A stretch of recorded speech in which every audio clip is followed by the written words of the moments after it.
Pension scheme को लेकर जो दायरा बढ़ाया गया है उस पर भी लोगों के रिएक्शंस ले लेते हैं। आपको कैसा लगा बजट? 10 में से कितने नंबर देंगे और क्या कहना चाहेंगे? 10 में से 9 नंबर में तो 9 नंबर देंगे 10 में से। और 10 क्या पेंशन स्कीम का जो दायरा बढ़ा है उस पर क्या कहेंगे? बहुत अच्छा है, बढ़ना भी चाहिए था और बढ़ाया गया, ये बहुत खुशी की बात अच्छी है। बात है। और महिलाओं के लिए जो सोचा गया, एक एक कमेंट, 10 में से कितने नंबर देंगे? 9 नंबर। 9 नंबर देंगे। आप कितने नंबर देंगे? 10 में से 8 नंबर दूंगी और मैं चाहूंगी कि सरकार को सीनियर सिटीजन्स के लिए थोड़ा और कुछ रिबेट सोचना। थोड़ा और सोचे जाने की जरूरत है। कितने नंबर देंगी आप? मैं चाहती हूँ कि हम लोगों को गैस में, पेट्रोल में, डीजल में और हमारे घरेलू ग्रोसरी में, कपड़ों में टैक्स नहीं देना पड़े, थोड़ा हम लोग को रिबेट मिले इस पे। ये बड़ी बात कही इन्होंने दिनेश कि टैक्स ही ना देना पड़े, ये इस पर सोचा जाना चाहिए। कितने नंबर देंगी? 10 में नहीं देना पड़े ये अलग बात है, लेकिन टैक्स कितना देना बजट पड़े अच्छा है, इसको महिलाओं को यहाँ पे छूट दी है लॉजिकल टैक्स किया पर। जा सकता है। महिलाओं को छूट दिए, बजट अच्छा है जैसा कि कह रही है। सीनियर सिटीजन के लिए क्या और सोचे जाने की जरूरत है? आप खुश है? नहीं, मैं तो खुश तो हूँ। गवर्नमेंट ने अच्छा बजट पेश किया है, लेकिन उतना अच्छा नहीं है। उतना अच्छा नहीं? क्यों नहीं अच्छा लगा आपको? सीनियर चीज़ों को कोई फ़ायदा नहीं है और दूसरी चीज़ों में कोई फ़ायदा नहीं है। आपको क्या, आप किस फायदे के लिए देख रहे थे? मैं तो कुछ सीनियर सिटीजन के लिए कुछ फ़ायदा होगा ऐसा सोच रहा था, क्योंकि बुजुर्ग आदमी हैं, उनको उनकी तकलीफें। 10 में से कितने नंबर? 10 में से कितने नंबर? 10 में से 6 नंबर। 6 नंबर दे रहे हैं आप। 10 में से कितने नंबर देंगे? 5 दूंगा मैं तो। 5 तो क्यों देखिए सर, यहाँ क्यों? पर ऊपर पोल हो रहा है और ऊपर निधि ऐसा बात है। कर रही लोगों से और बता रहे हैं इधर 10 से में से गवर्नमेंट कितने नंबर देती देंगे है, और उधर लोग से कुछ ले खुश लेते नजर आ रहे हैं, गौरव, कुछ ये खुश कुछ नजर कहना नहीं चाह आ रहे हैं, रहे हैं। गौरव। ये बड़ी चीज है यहाँ पर। गौरव, और ये देखिए कुछ कहना सर, मैं चाह रहे आपसे हैं। जानना चाहता हूँ, आप ऊपर तो पोल हो गया, ऊपर में तो हो गया 10 में से नंबर, लेकिन वाकई सरकार के पास क्या इतना रूम है? अगर देखे तो मंदी की आहट दिख रही है, देखे तो सरकार को गरीबों के लिए बहुत सारे काम करने होते हैं, सरकार हमेशा ये दुहाई देती है, तो सरकार के पास क्या इतना रूम था कि इतनी सारी छूट देते? हम लोग तो मांगने को कुछ भी मांग सकते हैं। नहीं, बिल्कुल नहीं। आज की डेट में जो नेशनल इंटरनेशनल लेवल के जो इकोनॉमिकल कंडीशंस हैं, इतना रूम नहीं है कि इतनी रियायत दे दें और इकोनॉमी को भी चलाएं, ग्रोथ भी लाएं, इकोनॉमी भी चलाएं और सबको रियायत। जो सरकार ने टैक्स में किया उसको आप सही मानते हैं? बिल्कुल मैं सही मानता हूँ। और बस ये कि जैसे बहुत से सेक्टर को टच ही नहीं किया है, जैसे हाउसिंग सेक्टर है, रियल एस्टेट सेक्टर है, बहुत बड़ा सेक्टर है। नहीं हो सकता है फाइन प्रिंट्स में आए। डिंगर सर तो अपैरल इंडस्ट्री से। सुरभि, एक सवाल ले लूं मैं। सर आप तो अपैरल इंडस्ट्री से हैं, हो सकता है बहुत सारी चीजें जो भाषण में ना हो फाइन प्रिंट्स में आई हो, लेकिन सवाल ये कि मोटा मोटी उसी लाइन पर दिख रहा है जो एक्सपेक्टेशन के लाइन पे था। कॉर्पोरेट टैक्स को लेकर भी बहुत कुछ नहीं कहा गया है, लेकिन लगता है आपको उसमें भी कुछ होगा? कॉर्पोरेट टैक्स में अगर आज कोई अनाउंसमेंट नहीं है तो शायद बिल्कुल नहीं होगा, कोई चेंजेस नहीं होंगी। अभी जो हम बात कर रहे हैं और जो हमारे मित्र ने इधर बोला अभी बैठ के कि अगर हम इनकम टैक्स से ऊपर उठें तो बजट बहुत ही अच्छा है, बिकॉज सरकार कैपिटल एक्सपेंडिचर 33% इंक्रीज कर रही है। 10 lakh crore. 10 lakh crore which will eventually आज की जनरेशन टैक्स देगी for the future generation. That is exactly आज। ठीक है, सुरभि एक मिनट, ये कुछ कहना चाह रहे हैं सर। और एक आंकड़ा और जोड़िए इसमें। सरकार ने बताया कि 2,40,000 करोड़ रेलवे के लिए है। हाँ। और जब मनमोहन जी की सरकार गई थी, मोदी जी की सरकार आई थी, तब से 9 गुना है रेलवे का बजट। ये आप समझिए कितना ज्यादा एक्सपेंशन है। अगर आप इंफ्रास्ट्रक्चर की बात करेंगे, बहुत शानदार काम है आगे के लिहाज से। पिछली बार भी 1,40,000 करोड़ था सुरभि, तो 1 लाख करोड़ रुपए इस बार बजट गया। बिल्कुल, रेलवे बिल्कुल, बजट लेकिन बढ़ गया। क्योंकि डॉक्टर गुप्ता हमें ज्वाइन कर चुके हैं। सर, आप मेडिकल के क्षेत्र की जहां तक बात करें तो हेल्थ सेक्टर में सबसे पहले आज के संबोधन में उन्होंने कोविड काल का जिक्र किया, जिसमें उन्होंने बताया 220 करोड़ कोविड टीके दिए गए।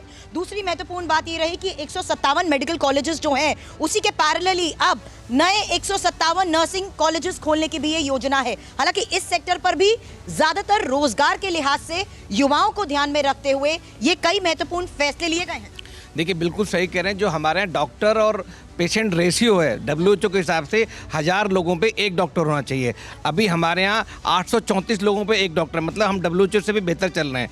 नर्सिंग की बात करते थे तो नर्सिंग में WHO कहता है कि आपके 600 लोगों पे एक नर्स होनी चाहिए, बट वहाँ पे हम लोग पिछड़ रहे थे। वहाँ पे 357 लोगों पे एक नर्स थी, तो वहाँ पे इस पर भी रिएक्शन है। 157 नर्सिंग बिल्कुल, कॉलेज बताया मेडिकल कॉलेज, यही इसी का जिक्र किया हमने कि किस तरीके से 157 मेडिकल कॉलेजेस के साथ अब को लोकेशन पे ही 157 नए नर्सिंग कॉलेजेस रिसर्च और इनोवेशन पर भी जोर है। WHO के हिसाब से 300 लोगों पे एक नर्स होनी चाहिए थी, हमारे यहाँ 657 लोगों पे एक नर्स थी। तो कहीं ना कहीं हम यहाँ पिछड़ रहे थे। यहाँ पे कहीं ना कहीं देखा था हमने कोविड कॉल में भी कि नर्सेज की कमी, स्किल्ड नर्सेज की बहुत भारी कमी थी। तो उसको ध्यान में रखते हुए इस रेशियो को ठीक करने के लिए जो 157 नए नर्सिंग कॉलेज खोले जा रहे हैं, वो बहुत अच्छा कदम है। और साथ में एक और जो सरकार पहले से ही कर रही थी कि हर डिस्ट्रिक्ट अस्पताल को मेडिकल कॉलेज में कन्वर्ट कर रही थी। इंपॉर्टेंट जो डॉक्टर की कमी थी वो इससे पूरी हो रही है। तीसरी बात है एक इसमें अभी इन्होंने बोला है कि जो हेल्थ केयर में प्राइवेट इन्वेस्टमेंट को बढ़ावा दिया जाएगा, ये बहुत ज़रूरी है। बिकॉज 70% जो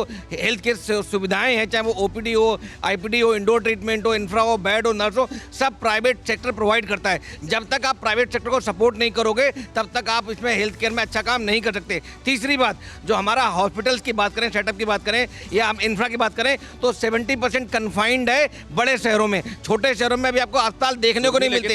ये बजट एलोकेशंस जी इनका बढ़ना स्वागत किया जा रहा है, लेकिन मैं एक बात ये जानना चाहता हूं डॉक्टर गुप्ता, आप जमीन में हेल्थ केयर लैंडस्केप को कितना बदला हुआ पाते हैं?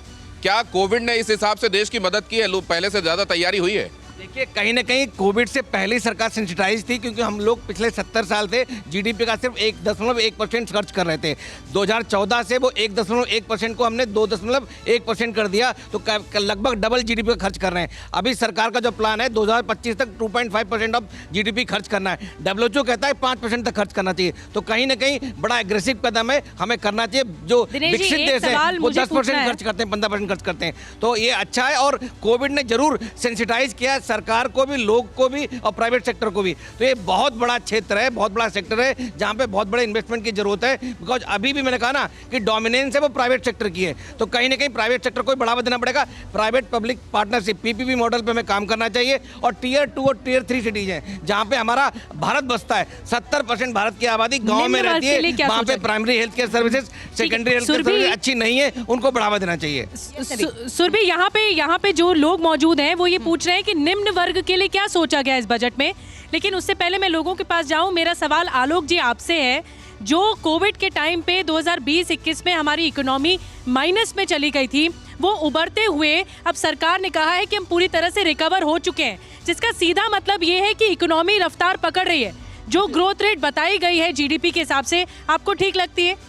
देखिए, सरकार क्या कहती है, इससे ज़्यादा महत्वपूर्ण अगर आप देखें GST डेटा कलेक्शन वो लगातार इम्प्रूव बढ़ रहा है।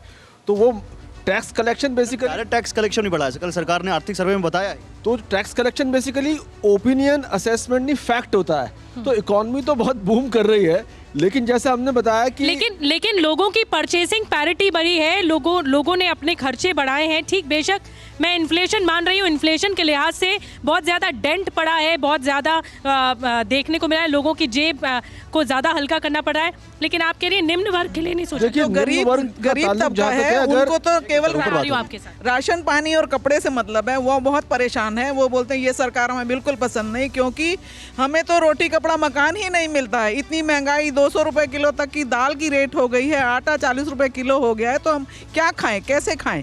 इसलिए उनके लिए सोचना बहुत जरूरी है। पूर्व केंद्रीय मंत्री रविशंकर प्रसाद क्या बोल रहे हैं वो सुन लेते हैं। बीजेपी नेता रविशंकर प्रसाद क्या कह रहे हैं? High duties and again it is not giving a healthy atmosphere as far as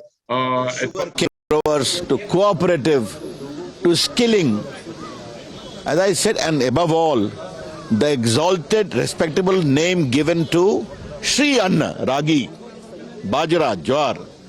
That is the true vision of budget के बारे में अभी बड़ी बात यह है कि सरकार की तरफ से या बीजेपी की तरफ से ये कहा गया है कि 12 दिन तक सीएम, बड़े बड़े मंत्री, बड़े बड़े नेता जाएंगे और लोगों को बजट के बारे में बताएंगे। अरे हर्षवर्धन जी, क्या कैलकुलेट कर रहे हैं? राजनीति कैलकुलेट की कि नहीं की इस बजट को लेकर? नहीं, राजनीति बहुत अच्छे से कैलकुलेट की है। और देखिए, मोदी जी का हर काम, उनको पता है कि सत्ता रहेगी तो सब ठीक है, नहीं तो पता नहीं किस किस तरह की बहस होने लगेगी। मुझे लगता है कि जो अभी ऊपर से सवाल आया था, मैं उसका जवाब देना चाह रहा हूँ। सरकार ने बहुत एकदम चुन चुन कर जो गरीब हैं उन्हीं के लिए पूरी सरकार चलाई। जैसे ये आवास योजना किसके लिए है, शौचालय किसको मिलेगा, सड़क जब कहते हैं गांव वाली सड़क जाएगी, जहां एक बल्ब लगना है वहां गांव तक बिजली पहुंचाने का, वो किसके लिए जा रही है?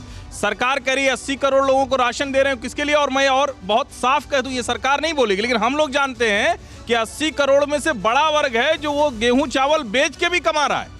तो ऐसा नहीं है कि सरकार को गरीबों की चिंता नहीं है। सरकार को क्लियर कट पता है कि जिनको उसकी दिक्कत है उसे हमें पूरा करना ही पड़ेगा। भी अगर आप कंपैरेटिवली देखते हैं, अगर ये तुलना